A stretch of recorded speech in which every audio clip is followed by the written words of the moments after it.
Okay. We'll call the meeting to order for the October 12th, 2023 meeting of the Saugatuck Zoning Board of Appeals. Okay, would you please, Sarah, would you please call the roll? Yes. Here. All right, Bud, Here. Crawford, Here. McPollin. Here. Kubasiak is not here. Fundraiser. Here. And Barnum. Yes, here. Okay, we have a quorum. Do we have a motion to approve the agenda? So moved. Second. All in favor? Aye. Aye. Aye. All opposed? Motion carries. Do we have an approval of the minutes from the August the 10th, 2023 meeting? So move the approval of the minutes. Do we have a second? Second. Any discussion? All in favor of approving the minutes from the August 10th, 2023 meeting, say aye. Aye. Aye. All opposed? Motion carries. At this point, we will ask for public comments. Public comments related to the subject themselves tonight will happen during the a little later in the meeting.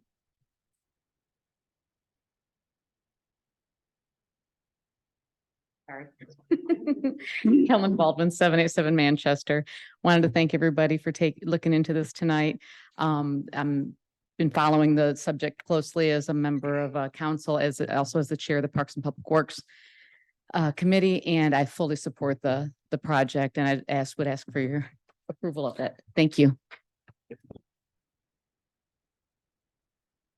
we have any more comments from those in the house tonight? Do we have any online comments, Sarah? No. Okay, we'll close the public comment section. I'm sorry. Ryan Heiss here, City of Saugatuck. I'm sorry, who's speaking? Ryan. Ryan Heiss, can you hear me? Oh, yes, Ryan. Yeah. Hi, good evening, everyone. So 3 minutes for my public comment. First and foremost, thanks to the ZBA board. I appreciate your work that you do for the city. Just want to go over briefly the history of the AT&T project. I won't take long. And then just talk about item number 2 on your standards, which is substantial justice for the project. So starting with the history of this project, the city of Saugatuck has been working on this AT&T project for over 2 years. The city council had highlighted this telecommunications as one of the most important strategic projects that they have, both from a safety standpoint and then also just to support the mass amount of people that they have in their downtown and Oval Beach area, and as far as cellular service. And so going to the point of substantial justice for the project, which again is, I think, number 2 on your 4 items to review this evening. The city views this project as being essential because we need emergency cell connectivity to Oval Beach and our downtown area. AT&T project will provide this, and that is regardless if you're an AT&T customer. And so if you're in Oval Beach and you have Verizon or T-Mobile or any other carrier, you'll still be able to access the AT&T network. So that's first and foremost safety at Oval Beach if you have an emergency call, not to mention all the boaters on Lake Michigan. Another point, number 2, is the city will be able to utilize what's called FirstNet capabilities. And so this is for emergency services and Department of Public Works.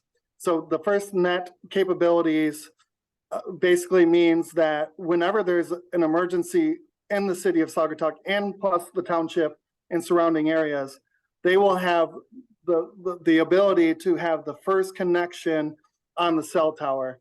So when we have like a 4th of July event or one of our big events, and we have an issue that goes down, we will be able to access the FirstNet. Point number 3 goes back to just being a tourist-based economy and just having a really, really good cell service for the city. Some of you may know that Verizon installed small cell technology in our downtown area. That seems to be working great. AT&T is next on the list for improvement. Then I guess, so those are the 3 things. And as far as substantial justice, and then of less importance, I will just mention that it's a really cool repurposing of the Radome facility, which their initial purpose of the Radome was communications. So it's a pretty cool project. And then also, again, less importance to your review tonight, but the city also will make a little money off of their lease. But the major emphasis is on safety. And so I thank you for your time, and I'm done with my comments. Thank you, Mr. Chair. Okay, thank you. Do we have any more public comments? Okay, we'll close the public comment section. We have no unfinished business, so we'll move on to new business, which is the 750 Park Street, extend a lawful non-conforming use to occupy additional land or airspace outside the building.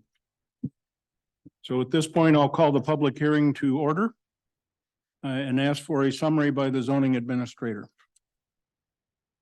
Certainly, Mr. Vice Chair. Thank you and good evening.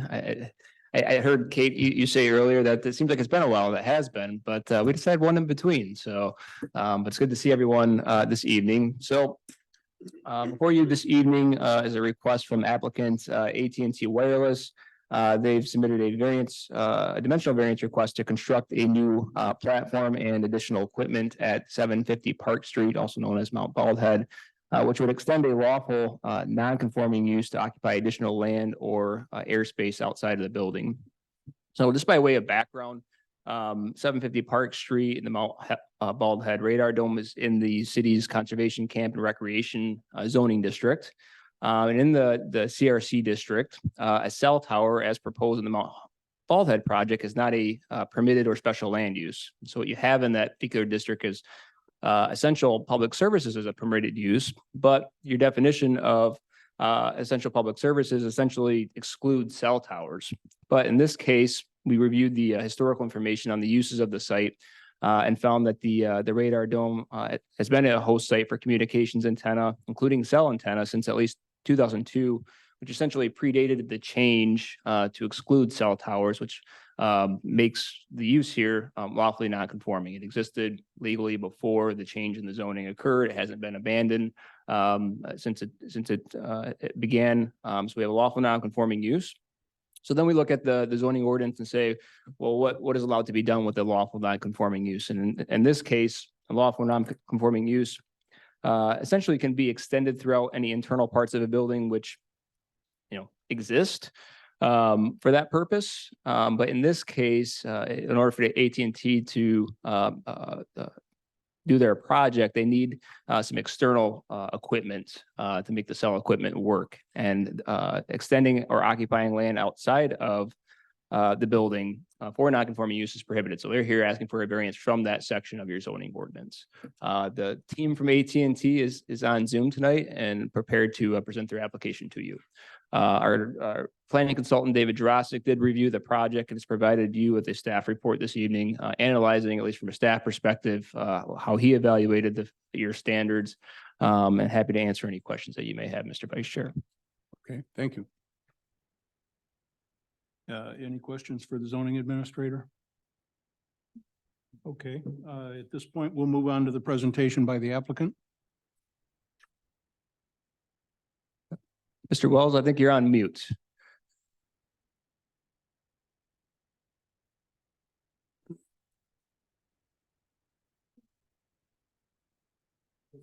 Yeah, Mr. Wells. There we go. You can tell a telecom attorney because he doesn't know how to turn off the mute. So my apologies. First of all, thank you very much to Ryan and to you for being here tonight. My apologies for my delay in turning off my mute, but that's why I've been a telecom attorney for 34 years. I have worked with AT&T Wireless now for 34 years, had multiple opportunities all over the Midwest to propose and address sites like this.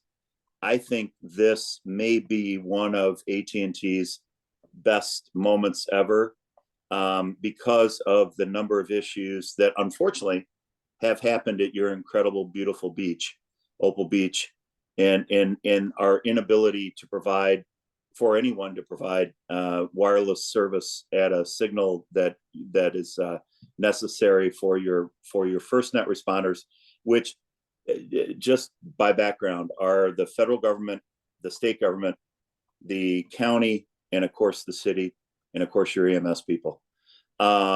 This to me looks like an ideal proposal. It makes absolutely no visual changes whatsoever to the radome or to anything that is visual. The only thing that it does do, Mr. Vice Chair, is it adds a minimal, and I mean minimal. We've never put less equipment on the ground than we are here, in a remote northwest corner behind your building, behind the existing building, for our transmission equipment, which without being able to place our transmission equipment in that location, our equipment wouldn't work. So everything that you will see will be hidden within the radome. Everything that is on the ground will be covered by arborvitae, which will be up against a very large area, which I would respectfully suggest will be concealed from anyone unless for some reason they choose to climb the steps, come up around the corner, walk out around the building, go to the north, and go on the other side. So I believe that we've presented a very aesthetically pleasing proposal.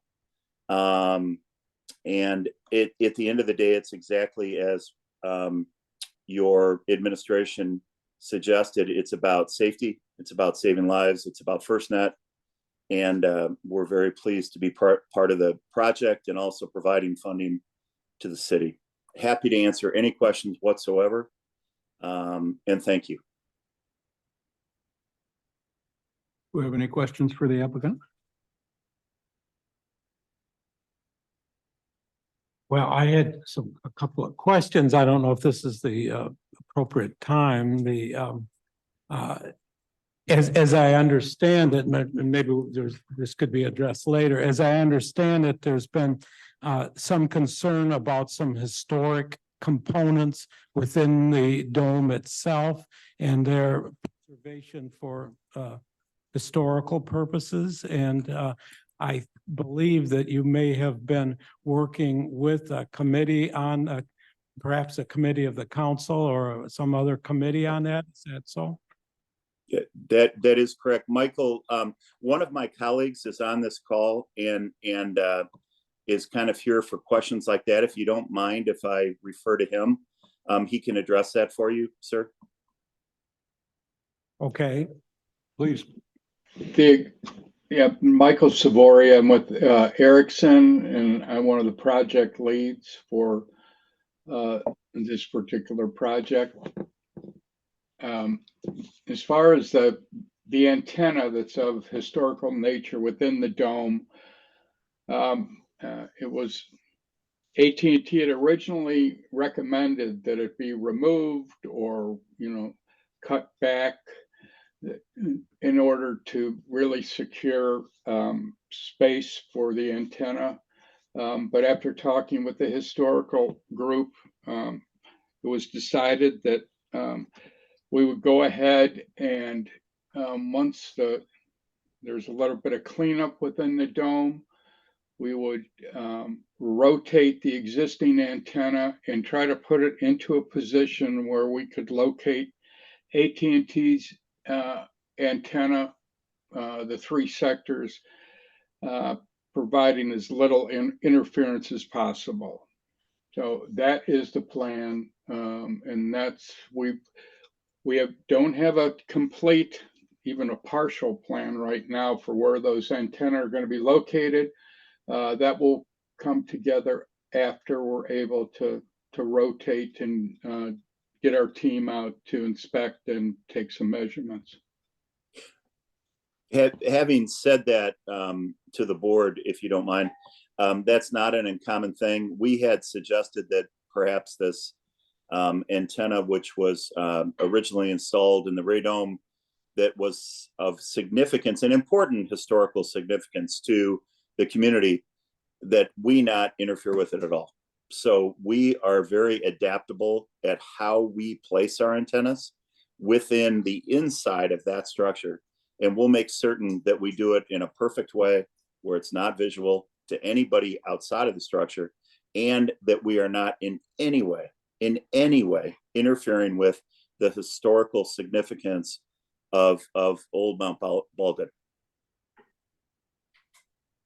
Okay, thank you. And I assume you're in communication with, well, I know you're in communication with council and this preservation committee that's working on this. That is correct, sir. That is Yeah. absolutely correct. Okay, I had another question in terms of the generator use.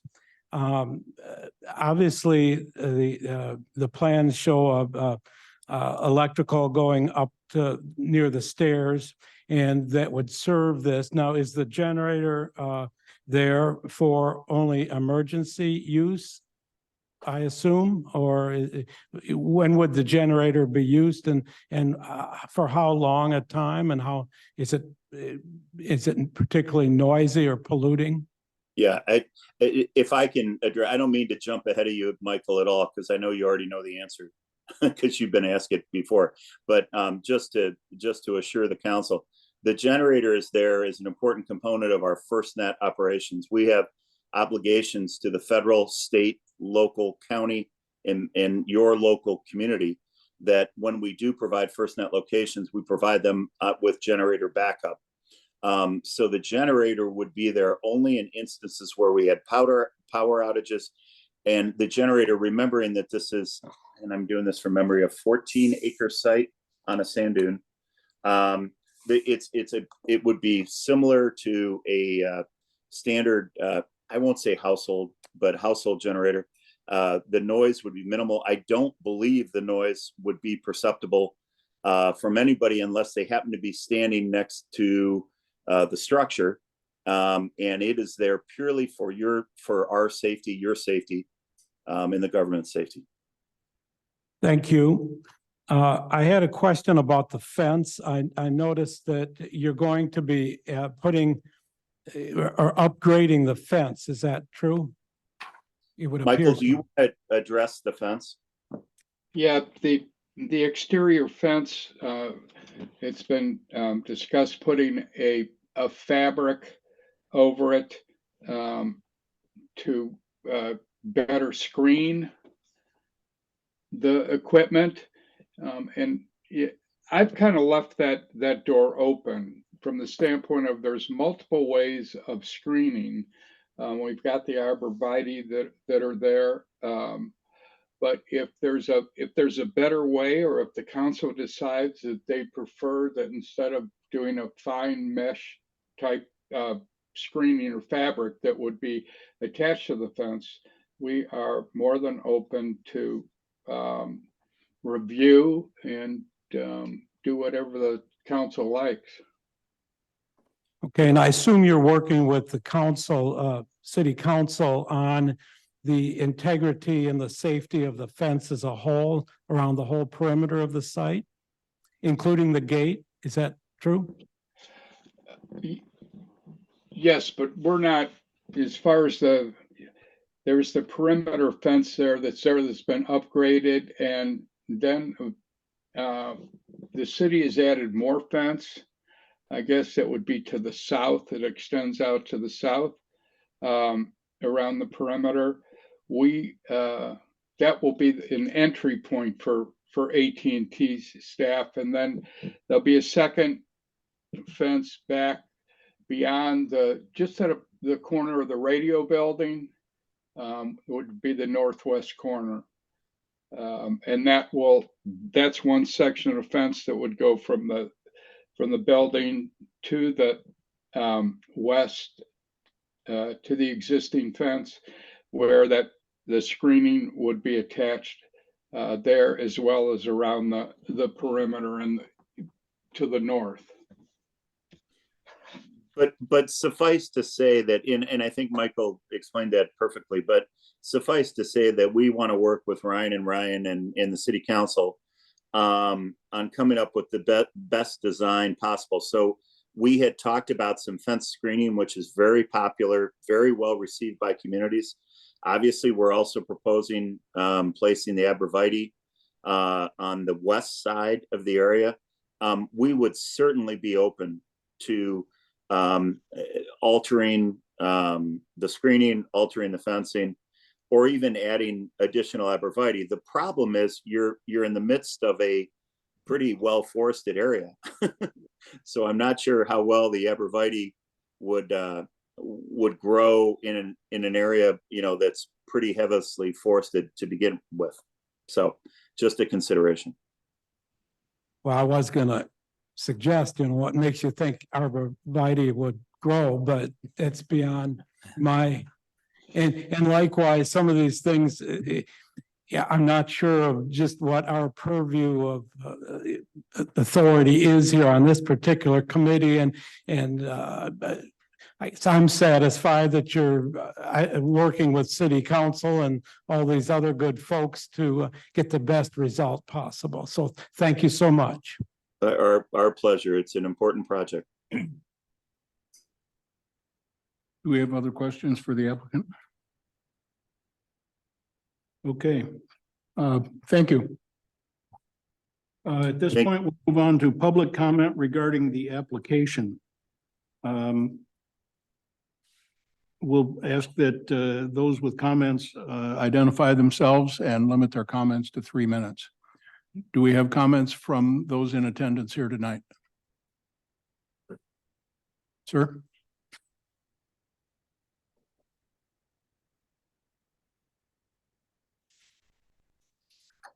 Russ Gardner, 245 Spear Street. For those of you that don't know Russ Gardner, I'm the one that kind of got this whole project started to preserve and also get this site listed on the National Register of Historic Places. I want to thank AT&T.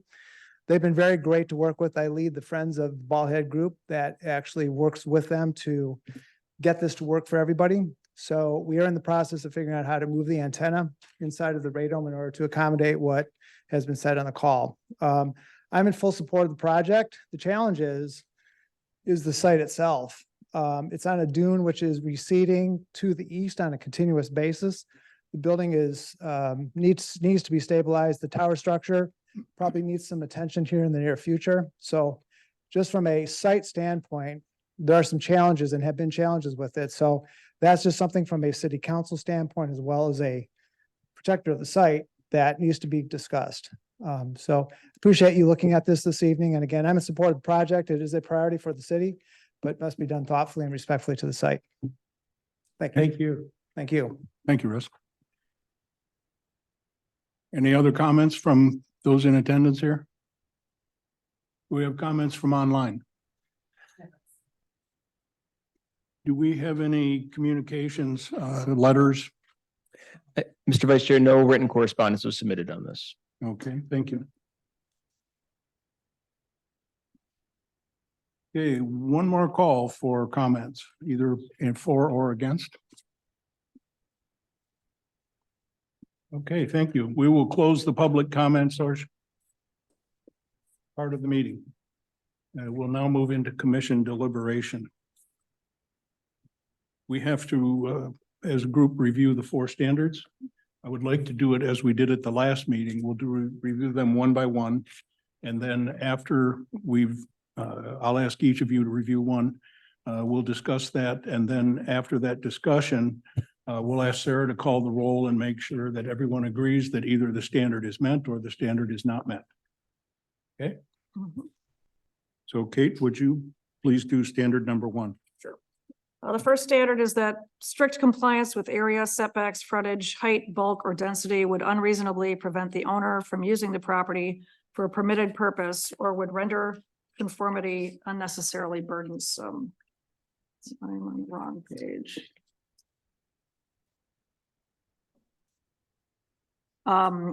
The staff comments were that the board may consider conformity unnecessarily burdensome based on the historic use of Mount Bald Head as a telecommunications facility. In this case, there are no options whatsoever to expand in a conforming manner. The overall project scope is minor compared to the size of the subject parcel. It would be unreasonable to prohibit additional equipment within the immediate vicinity of the tower facility and cellular antennas within the radar dome itself. And Kate, do you feel that this is met? I do. I agree with the staff comments and believe that this standard is met. Okay, do we have any more discussion on this standard? Okay, Sarah, would you please call the roll and see if everyone agrees that this standard is satisfied? Sure. Yes? Crawford, Yes. McFarland, yes. Yes. And Barnum. Yes. Okay, thank you. Jim, would you do number two, please? That the variance would do substantial justice to the owner as well as to other property owners in the district, or whether a lesser relaxation would give substantial relief and be more consistent with justice to others. Comments made are the request is not extreme, as there will be no increase in the tower size and minimal increase in the ground equipment area. The variance will do substantial justice to the owner, the city of Saugatuck and its constituents. The project will address the lack of cellular service and public safety concerns that have been highlighted and mentioned, resulting in deficient conditions. Justice for nearby property owners will be ensured because the project and the improvements will be unnoticeable, and countless residents and visitors will benefit from improved cellular service. A happier community for sure to be had, right? All. So I believe the standard is met. Okay, any more discussion on this standard? Okay, Sarah, would you please call the roll? Short. Yes? Crawford. Yes. Yes. Yes. Yes. And Rich, would you please do number three? That the plight of the owner is due to unique circumstances of the property and not to general neighborhood conditions. Staff comment is the site is unique as it is a high point in the area that has always been recognized as appropriate and feasible for telecommunications services. The site is unlike any other telecommunication facility location in the vicinity due to its size and elevation. Therefore, I also believe that the standard has been met. Okay, any further discussion on this standard? Sarah? Yes? Yes. Yes. Yes. Yes. Okay, Nick, would you please do number four? Okay. That the problem is not self-created or based on personal financial circumstances. While the higher fence is desirable from the personal perspective of the applicant, they did not create. Yeah. If you go a couple more pages over, Oh, that was last month, so. Well, it would be right here. I did the I'm same sorry. thing. I did the same thing. Okay, great, thank you. All right, I'm just a rookie here, but okay, gotcha, okay. The problem is not self-created, as the use is considered a lawful nonconformity established prior to the current zoning restrictions. The priority of the project is not revenue focused, but for the purpose of public safety and general public benefit. Should I read the recommendation too? No. Okay. Nick, do you feel that that standard is satisfied? From everything I've heard and having read as much as I did and heard the comment by the gentleman that stepped up, I feel yes. Okay, any further discussion on this standard? Sarah, would you please call the roll? Yes? Yes. Yes. Yes. Yes. Okay, so we have reviewed it and we found that the four standards have been met. Do we have a motion to approve? I'd like to make a motion. I move to approve a dimensional variance to construct a new platform and additional equipment at 750 Park Street, which extends a lawful non-conforming use to occupy land or airspace outside the building based on the positive findings documented in the staff memo provided to the board for its October 12th, 2023 meeting. This approval is contingent upon the construction of the platform and equipment being in substantial conformance with the location, configuration, design, and height as proposed and included in the applicant's submitted materials. Second. Any discussion on the motion? Okay, Sarah, would you please call the roll? Sure. Bell, Yes? Crawford. Yes. McFollin, Yes. Fundraiser, Yes. and Barnum. Yes. Motion is approved. Well, thank you very much, members of the board. We really appreciate your time coming out on a Thursday night. I suspect that the Kansas City Chiefs are probably winning by 14 points right now. We will get you out of your meeting and off back to your family. So thank you very much for your time, and we very much look forward to working proactively, not only with you, but with the members of the council and of course with Ryan. Thank you. Yeah. Thank you, sir, for all the time and effort you and your company have put into this. And- Appreciate it. Okay, thank you. So that concludes the new business. Do we have any communications tonight? No official communications, Mr. Vice Chair, but I do want to extend a welcome to Mr. Barna to the zoning board of appeals as an alternate member, and you had to step right up right off the bat. So welcome and glad to have you here. So, Well, thank you, Ryan. I appreciate that. Kind words. yeah, absolutely. So. Do we have any comments from the board? Welcome. Yes, welcome. Well, thank you, and thank you for helping me. Well, they do this on purpose to confuse. But I've done, I said, I was fed up. both of us have we've both done it. Okay. It's perfectly fine. Okay. And I wouldn't have asked so many questions if I knew there was a pending football game. No, I thought they were valid questions, and thank you. That's. Okay, do we have any more public comments at this time? Let's deal first with those in the audience. Ellen Baldwin again, 787 Manchester. I just wanted to say thank you. Thank you very much. I appreciate your service and I appreciate you seeing this for the project that it is. We're very excited about it. I'm very excited about it. Thank you. Great, thank you. Thank you. Any comments from those online? Okay, that concludes tonight's agenda. Do we have a motion to adjourn? So moved. Second? Or All those in favor? Aye. All those opposed? Meeting is adjourned. Thank you very much. thank you so much. Wow, that was great. You know, almost got, that's all.